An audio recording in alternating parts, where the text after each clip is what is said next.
ذات کا وسیلے کی اگر بات کروں تو آدم علیہ السلام اللہ کی بارگاہ میں دعا کرتے رہے، یا اللہ میری لغزش معاف کر دے۔ اب آدم علیہ السلام سے جو خطا ہوئی تو ہم معافی مانگتے رہے، استغفار کرتے رہے، لیکن ایک دن ایسا آیا کہ آدم علیہ السلام یہ دعا مانگنے لگے، اللہم انی اسألک بحق محمد، اے اللہ میں تجھ سے محمد صلی اللہ علیہ وسلم کے وسیلے سے دعا مانگتا ہوں، میری لغزش معاف کر دے۔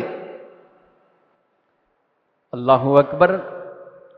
اللہ نے حضرت آدم علیہ السلام سے فرمایا، کیف عرفت محمدا، محمد کو کیسے پہچانا ہے؟ ابھی تو پیدا ہی نہیں کیا، ابھی وہ آئے ہی نہیں دنیا میں، کیسے پہچانا ہے؟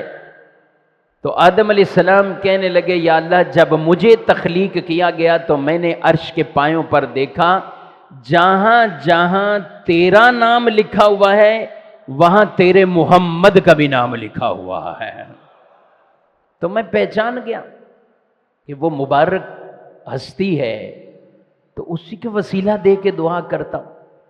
اللہ نے فرمایا، آدم اگر انہیں نہ پیدا کرنا ہوتا تو تجھے بھی پیدا نہ فرماتا، نہ زمین ہوتی، نہ آسمان، نہ کچھ بھی، نہ دنیا، یہ سب کچھ بنائی اس لیے ہیں کہ اللہ نے اپنے محبوب کو دنیا میں بھیجنا ہے۔ تو آدم علیہ السلام کی جو اللہ نے اس لغزش اور خطا کو معاف فرمایا تو وہ کیا ہے؟